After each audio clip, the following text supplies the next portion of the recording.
guys, welcome back to Talk Shit with P. So today I have a very, very, very, very important guest with me. All right, and we're going to talk Let everything them know. about. And we're going to talk everything about being black in corporate America, because of course she's black and she's in corporate America. So before we dig into that, I'd like for my guest to introduce herself. So hey. Hey, Paula, what's up? Hey, world. For those that do not know me, my name is Priska, and I am based in Hotlanta. Yes, me and Paula are neighbors. And what do? I do a lot of things, but my title is I'm a management consultant. My background's in healthcare, health management, all things health. Every spectrum from I've worked in international capacities, local governments, here in the States. I've worked for, I've done it all. Basically, anything health, I'm your girl. So, yeah. And how did me and Paula meet? I'm going to keep this very brief. But Paul and I met back in DAR. Actually, I think she was home. Actually, so I moved back to DAR back in like 2014 after I finished grad school. And then Paula was visiting, and she was actually moving to the States for her grad school program. And we met through friends. And then I don't know, Paula, do you know, like, our dads like know each other? Do you know that? Yes, we found that out Yeah, like later our because dads he are like, ended up being my neighbor like our dads are in friends, Seaview. and like we like literally live like on the same street, which was even more wild. But if anything, that told me it was meant to be. So, yeah. Yes, so also let's put some respect on her name. She's not just Priska, she's Dada Priska. I'm Okay? dead. Yes, I am. Yeah, that's me. All right, so let's get into this. So, I'm not in corporate America, so I would like to know, how is it being black in corporate America? Being black in corporate America, I would say it has its pros and its cons, just like anything does. I think one thing that I like the most about it is that even though obviously, black people, there aren't that many of us in corporate America, and if you really want to make it even smaller, black women, we're not that many. But one thing that I found to enjoy is like there's a sense of community among us. Like I'll say, for instance, at the company I work for, we have we have like these employee resource groups. So it's basically like extracurriculars, whatever. And so they have so many. They have like one for like women and like different faiths and different stuff like that. But there was we have one that's focused for African Americans. And so I like that aspect because, even though like you're in this big space where there's a lot of people who don't look like you, at least you're able to find these like pockets of community within the organization of like place where you can go and like, just keep it real, talk about your struggles. And then also the one thing I like the most is like you get to meet like people who are at higher levels in leadership. So you get to like learn from people, like to kind of see like, how did they make it to that place that they are, like especially for like the big managing directors, they're able to come and tell their experiences. Cause I know for me, like my goal is to be a boss one day. I mean, I'm a boss right now, but like a boss. And, so that's one thing. The one thing I don't like about it, I'm gonna keep it a buck. It's just like I think the one thing I hate is always having to explain myself. No, seriously. Don't we all hate that? Like I hate explaining myself to white people, and I'm gonna keep it a buck. If there's any white people listening, I'm sorry if you're offended, but you shouldn't be because this is the reality. Like I find myself having like I just hate explaining myself sometimes, and it's just like, why is it that I have to explain myself, but my white counterpart, wouldn't have to explain themselves? And I know sometimes people are like, oh, well, you shouldn't have to, but you kind of have to, because what I see, corporate America is a game. Like I literally call it's like Hunger Games, Game of Thrones. Like that's literally what it is. It's like, it's chess, not checkers. Like it's about who where obviously, like you have to be smart and have the qualifications to get in, especially if you're going to go into like the top companies. Like I myself work for a top consulting firm, and like it's definitely about who what and all that stuff. So I think that's the one thing that I hate is like having to explain myself. And then just like, yeah, I could go on and on about a lot of stuff that I don't like, but we're not going to do that today. We're going to be positive people.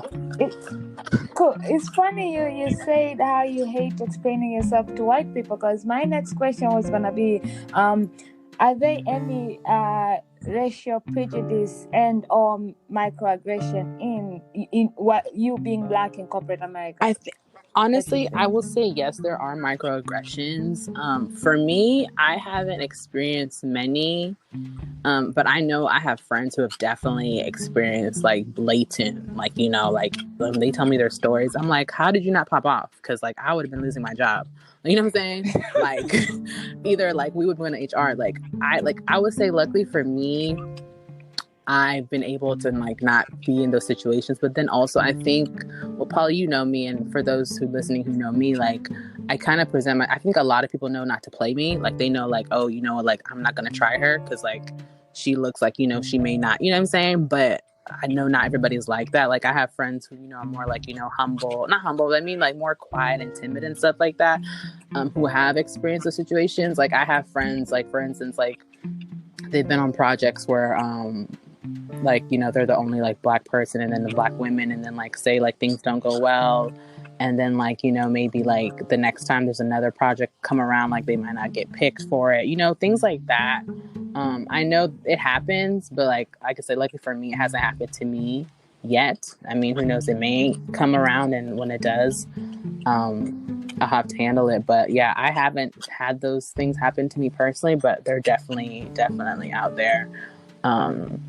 Yeah, and it's funny too, because like sometimes it's not even microaggressions from like white people, it's even like people, like it'd be your own people sometimes.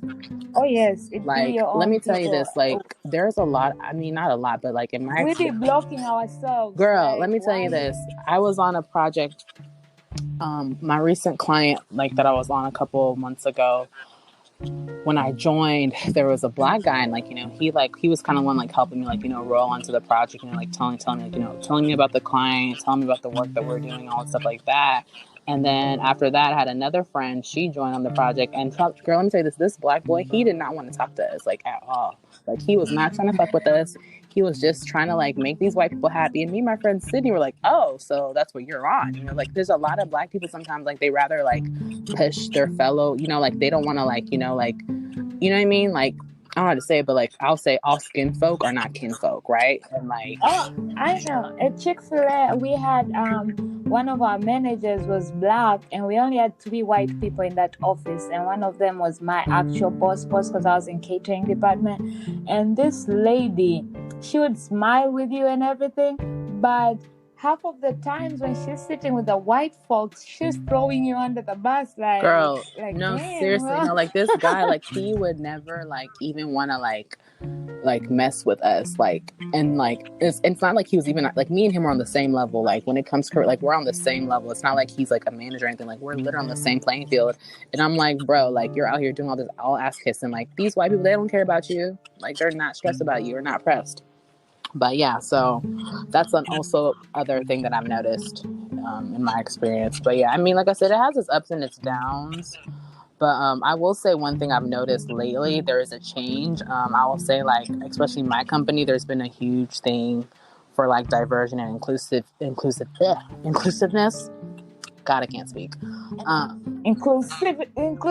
Girl, diversity and inclusiveness, inclusion. No, no, diversity and inclusion. That's what it is. That's what they call it. And basically, it's just a way for them to like say like, oh yeah, we're diverse. Like, we're hiring these many minorities and this and that. But one thing I always tell them, and one thing about me, and you know me, like I keep it real. Like I always speak my mind. And like whenever they come and talk to me about stuff, and I tell them like, okay, like diversity and inclusion does not mean white women, because a lot of time people feel like, oh, like women, like oh, we have women. No, you all have all white women. That doesn't represent, that's not representative.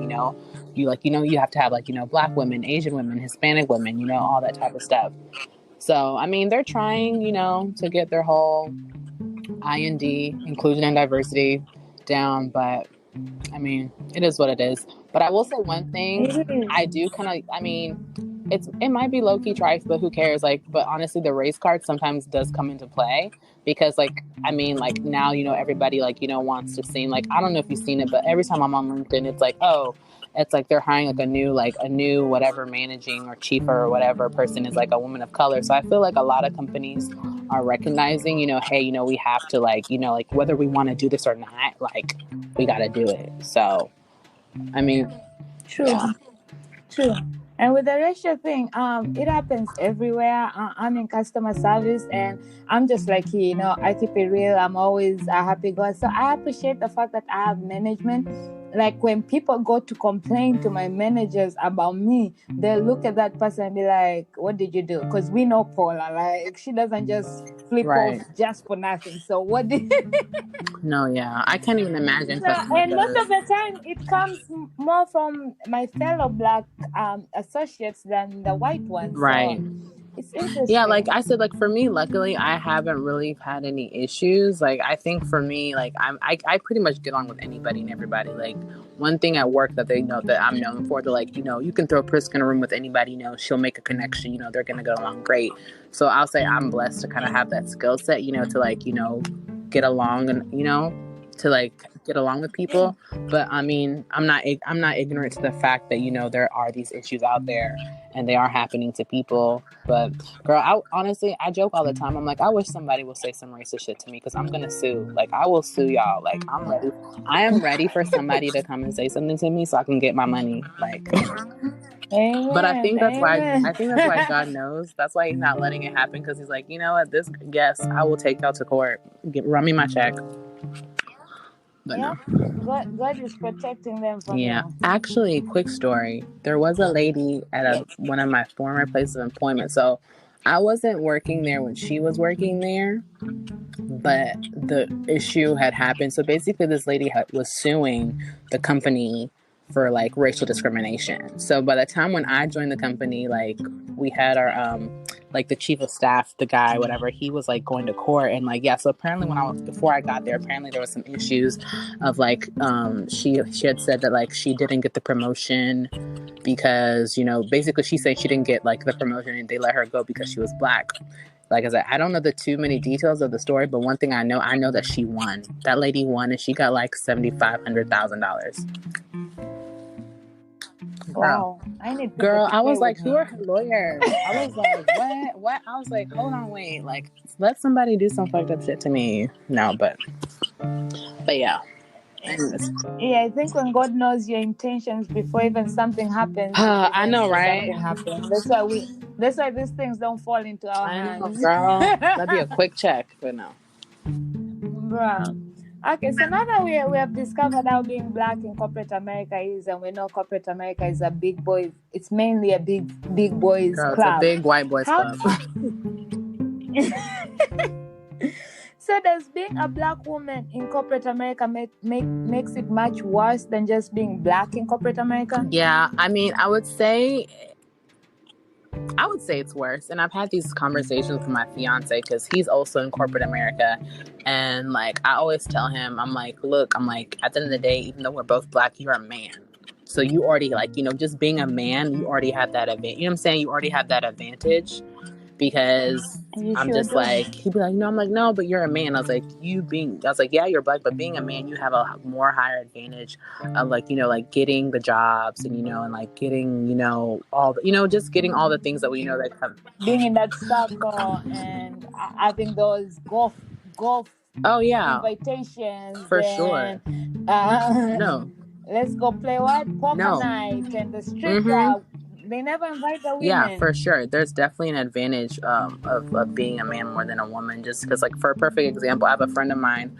Her and her husband work for the same company, and she just got promoted to senior manager. And her husband, he got promoted like a couple years ago. But the first time they were both promoted for senior managers, but her husband got it on the first try. Like she didn't get it to like I think like her second or third try, right? And like obviously, and she had told me, she's like, I had to break it down to my husband, like, look, you're a man, you have all these people in there, like they're always, like they're like super confident in you and like saying, that you're confident you're on. As a woman, it's really hard, to sometimes, get those allies, to have your back. Because one thing about like climbing the ladder, like, getting promotions in corporate America, it's always about whoever's at the table has to have your back, right? So as a man, and there's like, if there's other men sitting at the table, obviously, they're gonna, go for, their fellow guy, right? Whereas compared if it's a man and a woman, they might be like, like, you know what I mean? Like, they'll just the more times they'll go for the man than the woman. Like for me personally, I haven't like I said, I don't know. Like I don't know what's happening in the rooms when I'm not there. But like I said, I know it's there. I definitely do know it's there. I don't want to be ignorant, but I'll say it's definitely is harder. Like especially a Black woman, you don't want to come off as like the angry Black woman, or like the one that has like the attitude. You know what I mean? Like there's so many. Like how when Gabrielle Union Oh spoke yeah, up and Monique spoke up, everybody are calling them the right. black. But when white women speak up, it's we're sorry. Oh my No, God. yeah, for sure. And I think one thing that's important, I'll say, is like, so for me, I've always like have like allies and stuff. Like I feel like having allies at work is very important.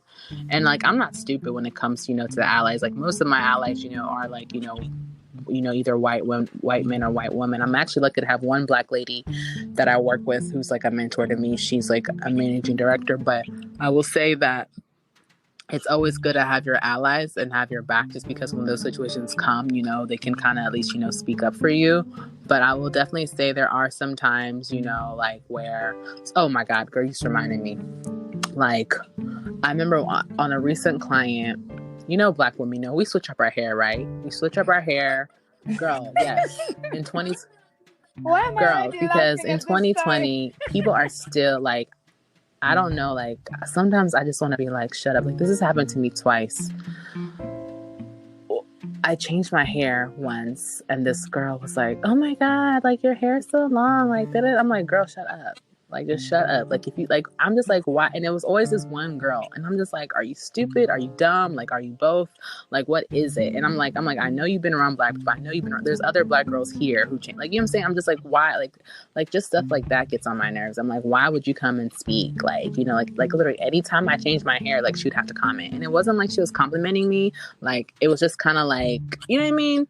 Like, just shut up. Like, just shut up. Just don't be mad because your hair is just straight and oily and you can't do what I can do. I come in with braids one week. I come in with a bob next week. I come in, like, you know what I'm saying? Stuff like that is annoying, but it is what it is.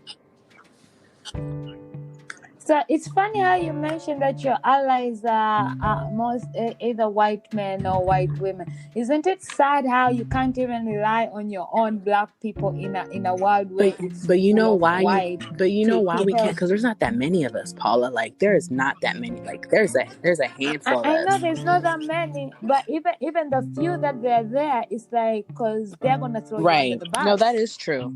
That is very true, and that's why, like, for me, like I said, I'm lucky to have, like, there's a Black lady in leadership that I do have on my side, and I'm very lucky and I'm happy, that she liked me and like we connected and stuff like that. But yeah, I will say it is very hard. It is annoying, but like I said, like, honestly, it's Hunger Games. Like, it's Hunger Games out here, survival of the fittest. No, it really is. It's literally, it's like when I first joined my company right now, like the first orientation, they were like, you have to build your network. It's about, like, they told you basically it's about who you know.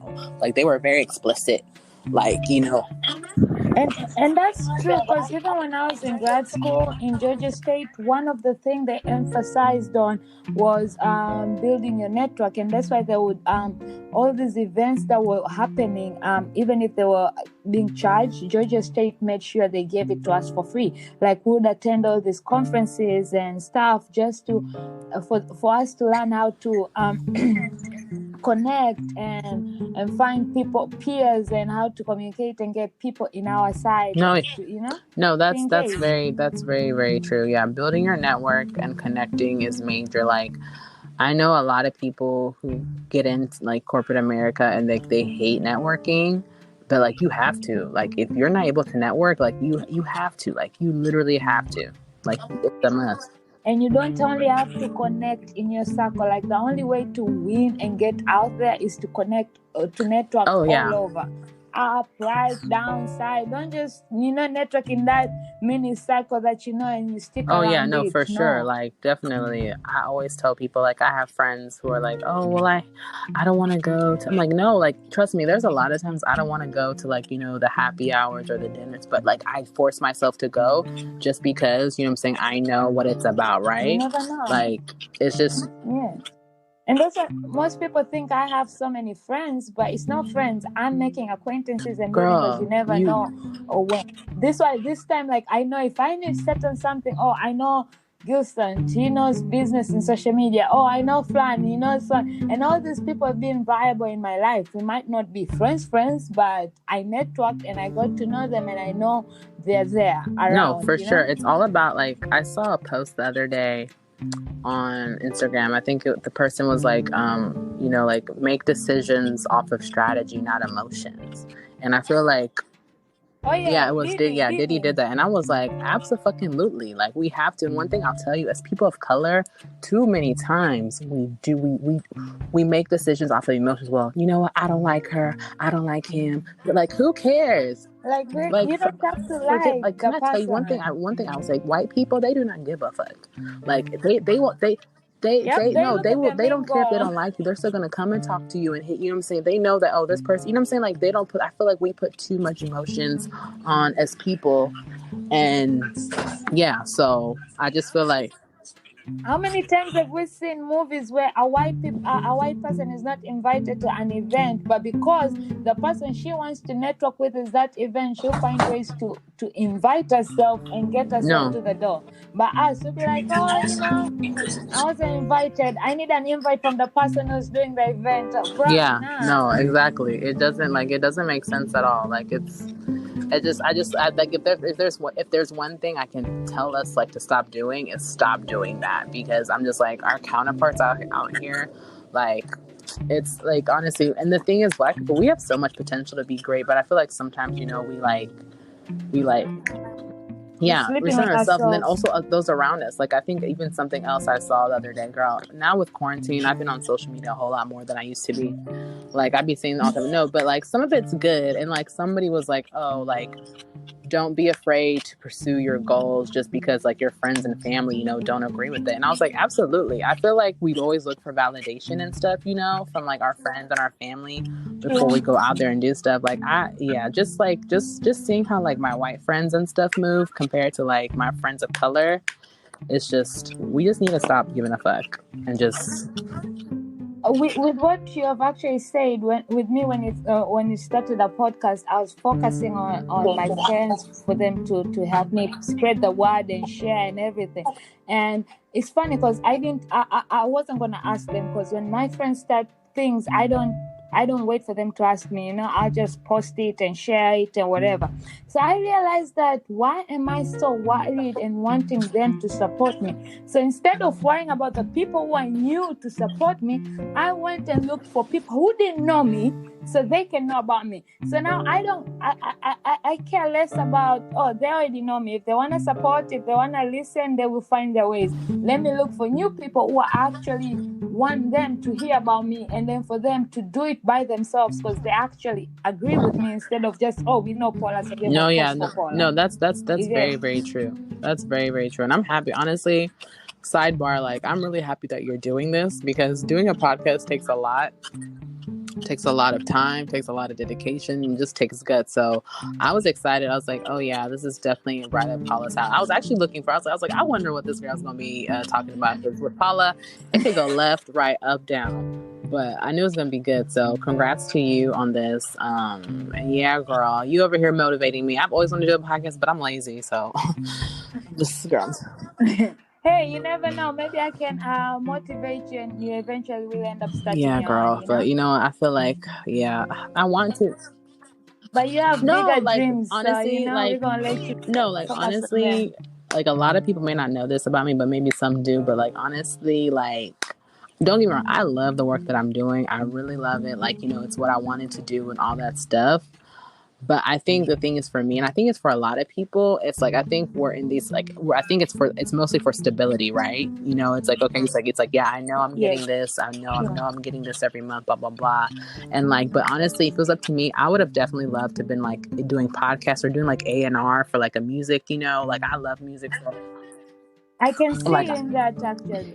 like, Anna, that I is can really see you. something, like, I would really, like, if somebody was like, okay, if money is not an issue, like, what would you do? Oh, I would go be doing A&R. Honestly, my goal is to work for Rock Nation one day. So girl. I'm trying Amen. to. Let's put it out there, and we're gonna tag them, and No, then because they have a Rock whole like side of where they Nation. do like fundraising and philanthropy stuff, and I have a lot of experience in that. So I'm like, oh, you can just like put me onto the side. I can go work for my Uncle Jay-Z and my Auntie Beyonce.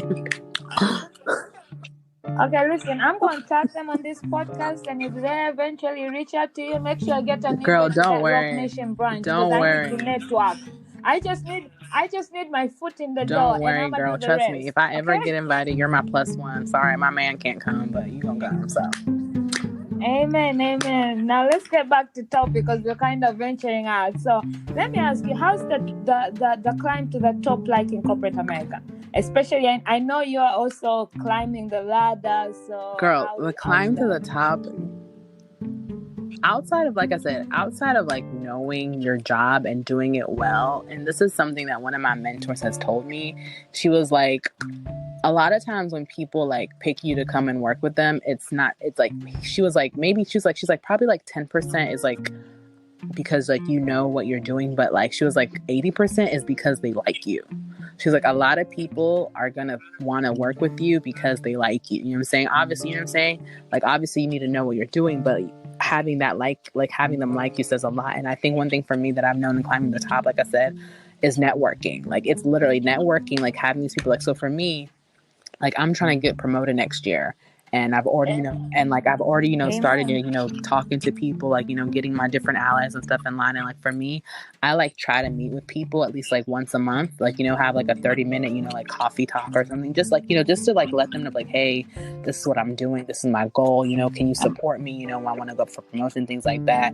So, like I said, I think one thing I've noticed in the world of climbing, in the world of in corporate America world, and like in climbing to the top, is definitely about having like people who are already at the top on your side. Like, if you can get those people who are already at the top, like on your side and supporting you, then you're good. But then also what pressure comes with it, like, you have to make sure that you know what you're doing, right? Because you don't want somebody to go up to bat for you and then like you're doing a shitty job. You know what I'm saying? So it's twofold. So like, you got to make sure you're doing what you need to do, but then also like have your allies. And like, for me, I have a lot of mentors. Like, I have a lot of people I look up to, and they ended up being my mentor just because I asked them. And like, a lot of people are like, oh, I'm like, just ask people. Like, if there's somebody that you look up to, if there's somebody out there that's doing what you want to do. Like, even for me, like, if you feel like, oh, like, Priska, like, you're doing what I want to do, like, if you come, I'll mentor you, I'll give you advice. Like, like, I already give advice, solicited or non-solicited, to my little, cousins and stuff like that, people who. Yes, shout out to Kimmy. That's my baby girl. Trust me. We're not letting her fuck up because I'm gonna kill y'all. I'm gonna kill her too. No, but no, she's a good girl. But yeah, for instance, like Kimmy, like, I'm always like on her, like, hey, like, like, what are you doing? Like, what are you trying to get involved? She's like, oh, I want to do A, B, C, D, and E. I'm like, okay, like, I'll send her stuff. I'll be like, okay, this is what I found. Like, let's start, like, doing research, things like that. So I'll definitely say, if you're climbing to the top, is definitely find somebody who is where you want to be, and then like reach out to that person and like, see if they can like mentor you, because they got there, so they know what it takes to get there, so they can more than like, help you get to that next spot. So in short, I'm gonna mention the things, the important things you have mentioned: mentorship, networking, and constantly selling yourself. Not selling yourself, oh yeah, but absolutely, promoting yourself. You definitely have to. And I agree with what you said about you get tired what you do and they like you, because I've really most of the jobs I've got, I've boosted my way through my interviews, but because I'm very likable, I've gotten the job because I was liked. Let me tell you this, like, likable. the job that I'm at right now, the company I work for right now, like, I'll tell you about my interview process. So I got called by a recruiter, and then I had a second interview, and then so the third interview, they flew me out. So I went to Chicago, they flew me out, and girl, can I tell you, I had 2 interviews, and then I had a final one where they gave me my offer. But the 2 interviews that I had, they asked me nothing about like my skills. They didn't ask me nothing about like, my resume, like nothing.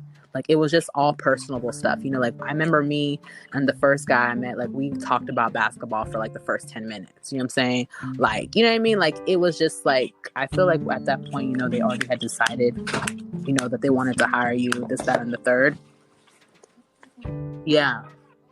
That was me as well with Chick-fil-A. Like, I actually missed my first interview, and then I had to reschedule. And the second one, I went in the evening, and half of the interview, he was so fascinated about my story and how I've lived in all these countries. So we were just talking about cultures and stuff. And he was just like, "Oh my No, God, yeah. you're so amazing! Like, you're so talkative." And the next thing I know, the next day, in the morning, like this was at 3, 4, and the next day at 8, I got an email for a second interview, and the second Yeah. interview I got hired straight away. No, And I definitely. was like, Like, I'll "Oh, tell you, cool." like, yeah. So, yeah, people liking you, like, just being a likable person, and just like, and people are like, oh, well, how do you be a likable person? Honestly, I don't know how to help you do that. Like, either you got, I'm telling you, that one, I don't know. Personality That one, you might have to matters. talk to Jesus. He might have to, he might. Let's No, let's for real, teach him more honestly. And I always tell personality. people, like, if you can go into a room and if you can find one, like, so usually what I do, like, when I go in, you know, you try to, like, one thing I find a lot of people like to talk about is, like, either, you know, like, their friends or their families, or, you know, some people might like their pets or their dogs. So usually just try to find like that one thing, because trust me, yeah, just try to find that one thing that you and that person have in common, and then just go off that. Like, just go off of that, and trust me, it'll just, like, actually just caring about somebody else, you know, it'll take you a long way. True.